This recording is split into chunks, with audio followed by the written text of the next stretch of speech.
Parang may aksidente yata. Sobrang traffic eh. Kaya pala eh. Sabi na may banggaan eh. 6? Pwede na yun. Puro cash. Goods na goods. Salamat sa ating mga customer na nagbibigay ng tip. May mga malalaking plus na booking. Kagaya na ito na nakuha natin.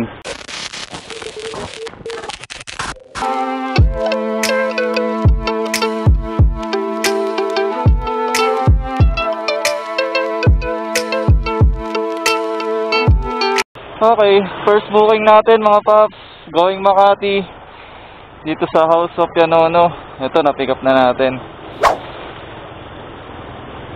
So bali, ang first booking natin is through credit. Kasi ang laman ng wallet natin is nasa 31 na lang. So naka-tempo tayo, nakakuha tayo ng booking na to is through wallet. May priority fee na 100 pesos. So, bali, ang mapupunta sa wallet natin is 200 pesos, 206 pesos. So, itong pangalawang booking naman natin is going Taguig. I-pick upin natin dito banda sa unahan lang. Dito sa may BIR. Ito na po. 178. Okay lang po. Okay lang po yun. Salamat. What is up mga pops? Welcome ulit to Papisay Vlog. So, another episode na naman ng ating biyahe ngayon. Rula Alamub. So, titignan natin kung magkano ba ang kikitain natin ngayong araw. So, pasado alas 12 na ako ng tanghali lumabas. So, titignan natin kung makakamagkano tayo ng income. So, babiyahe tayo na hanggang alas 6 lang or alas 7 no, ng gabi. So, 6 to 7 hours. Titignan natin kung magkano tayo ng income. So, bali yung first booking natin is papuntang Makati. So, nakachempo tayo ng True Wallet na booking na may plus 100 na priority fee. So, makakachempo ka rin talaga ng may mga malalaking plus na booking kagaya nito na nakuha natin. So bali tumotal yung booking na nasa 230 plus. So, siyempre mabawasan pa ni Lalamove yun ng 20% na commission. So ang papasok sa wallet natin is nasa 206 pesos. So goods na yun. Marami booking na ang makukuha din natin nun bago maubos. So unahin muna natin i-drop yun sa Makati. Bali yung pangalawang booking natin is going Taguig naman. Nag-range lang siya ng 178 pesos. So binayaran na rin kanina dun sa pick up location. So wala na tayong sisingilin pag drop natin sa Taguig. So hopefully maganda ang biyahe natin ngayon. Kung sana makarami tayo ng booking ngayon. So by the way mga paps, magpapalit tayo ng ating rear shock this week. Kasi bugbog na yung rear shock natin sa mahigit 2 taon ko na paglalamove. Ramdam ko na hindi na ganun kaganda yung play ng ating rear shock. So kailangan na nating palitan. So abangan nyo yan mga paps. Magpapalit ako ng rear shock this week. Tara, samahan nyo ako sa aking biyahe ngayong araw kung magkano tayo ng income. Alright, let's go! Good afternoon sir. Lalamove deliver kay Ma'am Malu Flores. Iwan na lang daw po. Thank you, boss. You ain't see me activated. You better hope that you never see me agitated. I think about my actions, plan them out, evaluated. That's how I end up on the top. Yun mga receipt. Doon na po yung payment. Thank you. Alright, na-pick up na natin mga pops. So, let's proceed dun sa second drop-off natin. So, 8 kilometers away pa. So, deliver na muna natin to bago yung mga receipts. Alright, let's go.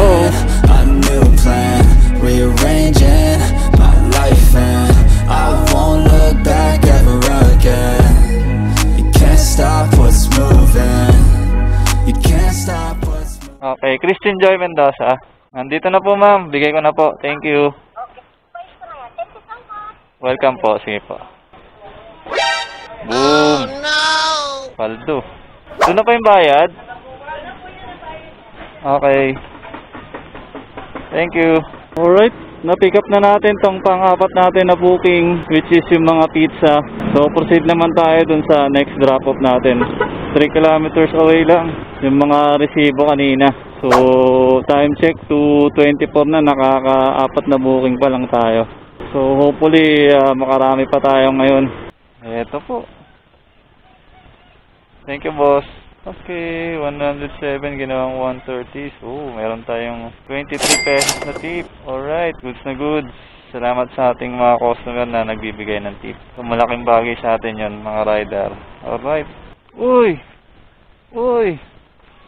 Nagasaan mo ko ah. Uy! Oh, may tae oh. May tae. I won't look back ever again. You can't stop what's moving. You can't stop what's moving.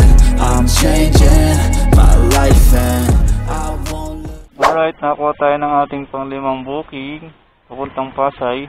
So, pick upin muna natin to 3 kilometers away. So, tara, larga na ulit. Lapit na mag-alas 3. Rush out na. Na-pick up na natin mga paps. So, 87 lang. Ginawa niyang 100 pesos. So, meron tayong 13 pesos na tip. Alright, goods na goods. After naman natin tumadrop yung 2 Pasay, huwa naman tayo pabalik. Pabalik naman tayo ng Quezon City. So, okay na rin to na naka-5 booking na tayo pupuntang south. So, goods na rin yun. Tapos, hopefully, pabalik natin ng Quezon City is maka-5 pa tayo. So, goods na yung income natin nun. You ain't see me activated. You better hope that you never see me agitated. I think about my actions, plan them out, evaluated. Opo. Salamat. Alright mga paps, nakakuha tayo ng ating pang-6 at pang-7 booking. So, pinipick up ko na siya ngayon. Isa natin papuntang puntang Taguig. Kasi isa naman papuntang Bagong Bayan sa Libis. So, nauna ko ng pick upin to nandito. So, yung papuntang Taguig. Doon na yung bayad. Okay. Isang box. Ano kaya yung isang mapipick up natin? Proceed tayo sa next pick up. At sa hindi inaasahan ay naghintay pa ako ng 20 minutes sa pick up dahil hindi pa ready ang items. Awit!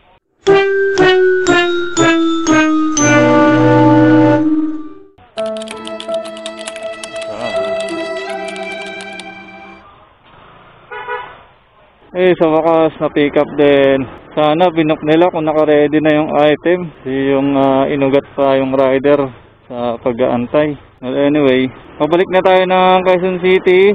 So, magda-drop by muna tayo sa Taguig at sa may Eastwood. So, time check. Alas 4:20 na ng hapon. Nakaka-7 booking pa lang tayo. Sir. Ha? Ayan lang. Sir. Thank you. Alright, may nakuha na tayo mga sir. So, ang nakuha natin, papuntang Santa Monica, Novaliches. So, pick upin muna natin. So, 2 kilometers away. Ako, maambon na. Pick upin muna natin, sana hindi umulan. Alright, na-pick up na natin mga paps. Mga parts lang siya ng motor. Puntang Santa Monica, Novaliches. Hindi ko tuloy nakuhanan. Ulan-ulan na. Time check, 5:30 na ng hapon. Nakaka-8 booking na tayo. Drop na natin to sa Eastwood. Alright, let's go. Saan ka umuwi? Dito na lang? Hindi ka na kukuha. Ano oras ka na umpisa? Sakit dito. Grabe. Ilang pera na yung walo na yun? Hindi ko pa nakikita eh. Malalapitan lang din. Unti-unti, pag ganun. Di. Nakailan ka, booking? 6? Pwede na yun. Puro cash. Pwede na yun 6 na booking. Puro cash. Just kahit pa paano, meron na yun. Kikitain ka na ron. Sakit daw sa likod, sabi ni Pop. Well, totoo naman talagang masakit sa likod ang pagiging rider. Halos sa buong biyahe mo, nakaupo ka ng ganito. Tapos natatagtag ka ng natatagtag. Hindi maiwasan. Kaya nakakangalay din talaga sa likod. Grabe, parang may kakaibang nangyayari sa unahan Yun parang may aksidente yata. Sobrang traffic eh.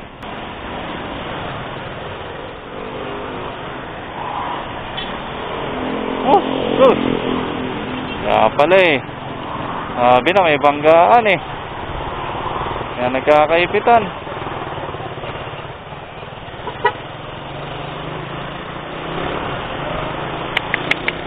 Ay, may nasiraan pa rito. Kaya pala sobrang traffic eh. Pagdating dito, logo. Won't look back ever again. You can't stop what's moving. You can't stop what's moving. I'm changing my life and I won't look back ever again.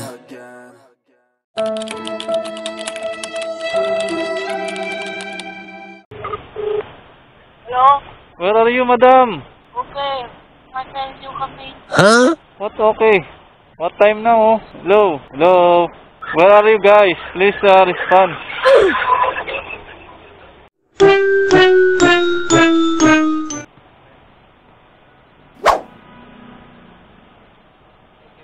Thank you.